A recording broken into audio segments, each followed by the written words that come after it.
Thank you for joining us again and welcome back to our channel. In this episode, I will be looking into the reason why the United States of America got angry and furious that Vietnam received the president of Russia. Why the United States of America has forgotten its history with regards to Vietnam so fast. Like I've said, all is about geopolitics and also geoeconomics.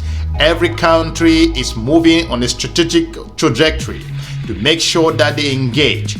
Don't forget, Vietnam have a long history with regards to the United States and also France. France at the time when Vietnam was struggling to secure its independence with regards to the Vietnam War and a number of other issues regarding the United States of America. The United States of America telling Vietnam who they should meet and who they should not meet.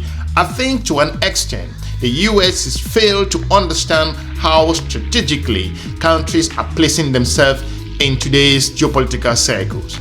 If you look at history, the relationship between Russia and also Vietnam goes back to when Vietnam was fighting the United States of America at the time for survival, and also the country of France during that particular period in their history. So Russia to an extent assisted them. So this relationship, the Vietnamese people haven't forgotten it. Don't forget, Vietnam has a strategic relationship with the country of Ukraine. There have been thousands of Vietnamese students who have studied in Kiev in Ukraine so far and in Russia as well. The country of Vietnam has also expressed some concern in regards to what's happening between Russia and Ukraine. However, Vietnam has not forgotten the relationship that they have strong with the country of Russia. So the president of Russia, having visited North Korea, goes to Vietnam, and the United States of America is becoming so concerned with regards to all of these embargoes and also restrictions that have been placed to the country of Russia.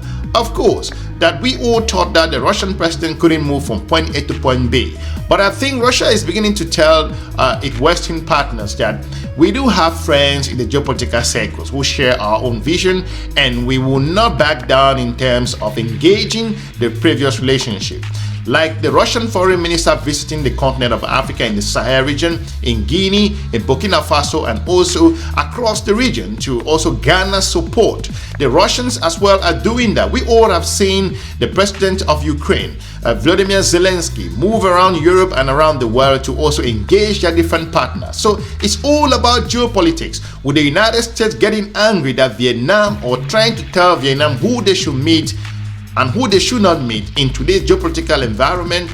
I think to an extent would not sit well with the Vietnamese people. To kick this episode, let's join the British broadcasting service BBC, and we will dive into more specifics as to the reason why the relationship between Vietnam and also Russia goes back to history. Communist Party leaders in Vietnam are giving a red carpet welcome to the Russian President Vladimir Putin. Vietnamese President To Lam congratulated Putin on his re-election and praised Russia's achievements, including domestic political stability. The leaders are discussing cooperation on trade, energy and military equipment. The US has criticised the visit for giving a platform to Mr. Putin while his forces continue their war in Ukraine. Our correspondent in Seoul, Shaima Khalil, gave us her analysis. This is the second leg of his Asia trip, and again, I think what Vladimir Putin wants to demonstrate here, that he has friends in the region, that he has allies, he's not as isolated as the rest of the West touts him to be. But as you say, this is a country that has strong and historical relationships with Russia.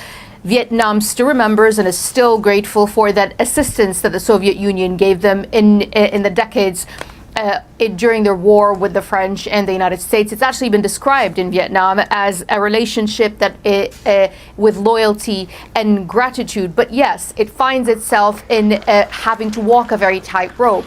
On one hand, it's got this very deep relationship with Russia. It is welcoming the president, Vladimir Putin. The armed forces still use Russian-made weapons. Russian companies are still the chosen partner when it comes to oil excavation, oil exploration in the disputed South China Sea. However, when it comes to trade, China, the United States, the rest of Europe precede Russia at the moment, and it has to appease them. It has to be seen as striking that balance. But also remember that even though it has never condemned the war in Ukraine and has abstained from many resolutions in the UN condemning the war in Ukraine, it has managed to again maintain good ties with Kyiv, actually managed to send some aid, because again, historically, many thousands of Vietnamese have lived and studied in Ukraine. So this is typical Vietnamese bamboo diplomacy, if you will, which is friends with everyone. But given how tense and how difficult the global terrain is, especially with the war in Ukraine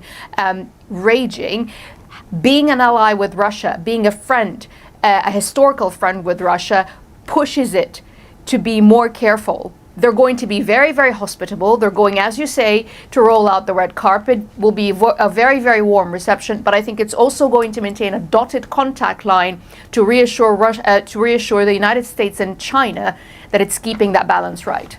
Actually, talking of keeping the balance right, I think Vietnam is putting its interests first, despite the current geopolitical turmoils around the world. This goes the same to the countries that are located in the Sahel region in the continent of Africa, who are making strategic decisions at the moment.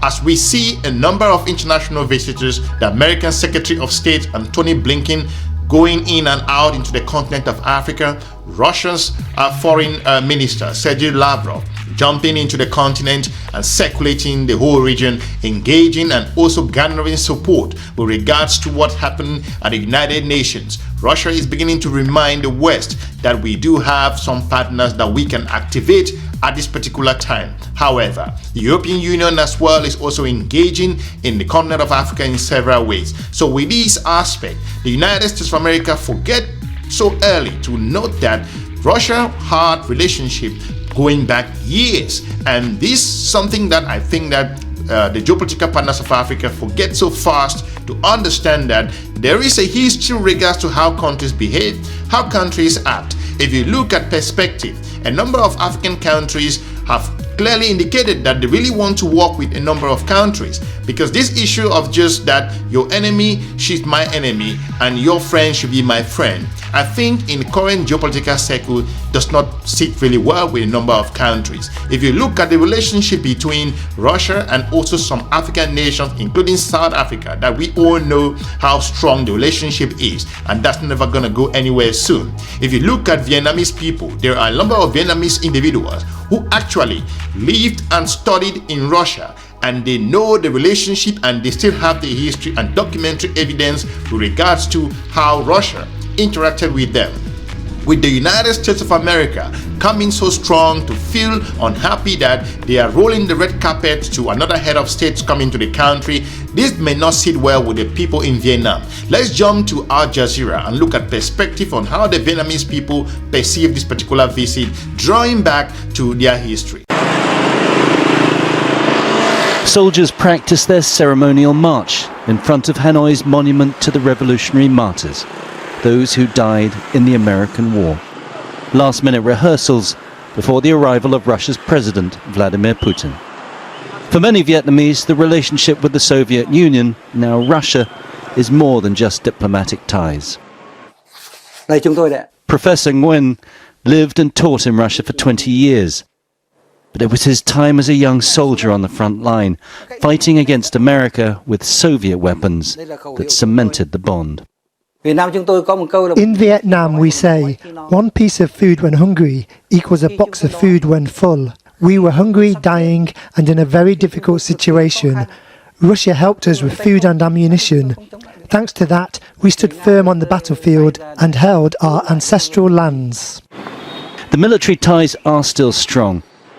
Vietnam uses Russian-made weapons systems, but recently supplies have been harder to get because of the war in Ukraine. A new generation of soldiers is looking to diversify. For a vibrant Southeast Asian economy, a strong relationship with Russia may seem strange, but as it struggles to counter the influence of China and the US, modern Vietnam could find Putin a useful ally. I quite like Russian President Putin. I hope this visit will increase solidarity, cooperation and friendship between Russia and Vietnam. I feel like this is an honor for Vietnam and Russia too, because I think with this visit, Russia will expand the cooperative relationship with Vietnam and strengthen the economic and diplomatic development of our country. There is a trend going on here, and I feel that the United States doesn't get it at all, because they're dealing with governments of those countries, but there are citizens and individuals who have done their own research, who have read, who know their history, and they perceive different countries from a different model. Now, the US trying to lecture its other geopolitical partners on how to approach other countries, I think it's falling on deaf ears. The citizens of a number of countries, especially in the African continent, have looked at the United States from a strategic point of view that US has its positive aspect as well that it should bring to the continent of Africa.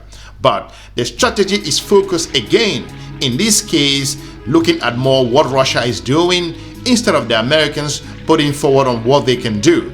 And this is not only as a consequence of the issues happening in the Sahel, where the United States of America is being kicked out from the country of Niger, as we saw recently, but the US is taking the same policy to Vietnam and getting pissed off on why Vietnam should roll the red carpet. I think US cannot inform other foreign policies of different countries. This is something which is a fundamental mistake in terms of the geopolitical arena when US is designing those policies. I think those in the US policy circles who are crafting this particular narrative on how to combat or engage with the geopolitical partners around the world should rethink their approach for different nations. Countries may receive that separately and differently with regards to their own perspective with different countries. The notion that the US should be angry because the another country rolls out the red carpet, I think will never sit well in any country which is considered itself as sovereign. Let's close this episode as to how the BBC perceived this particular relationship. There has been a rebuke, hasn't there, though, from Washington for the fact of inviting the president in the first place. That's right, and I think it is expected, because Washington is quite worried and angry that Vladimir Putin has been given that kind of attention. I mean, remember his visit to North Korea has been covered all over the world. It has garnered a lot of attention. It has raised a lot of question, but also raised a lot of worry. And I think the United States is again concerned about the fact that Vladimir Putin is not only given a warm reception. The way they see it is that he's almost given a platform to promote his war in Ukraine. It is going to be a different visit because it's a different relationship. I think what you saw in North Korea is that those are two leaders that need each other at a time when they're both very, very isolated. I think with this one, it's cementing an already very strong historical relationship. Let us know what you think with regards to why the United States of America should feel obliged to get angry or also become frustrated, why other countries are exercising their geopolitical rights and also engaging their strategic partners in different regions around the world. Let us know what you think the US withdrawal from the country of Niger is also connected with regards to how they behave in regards to Vietnam, and why the Vietnamese people should decide who they should engage with regarding their history with Russia, with France, and also the United States of America. We want to thank you. If you are new here, we encourage you to watch some of our informative videos. We are looking forward to meeting you soon in our next episode. Have a good day. Bye-bye.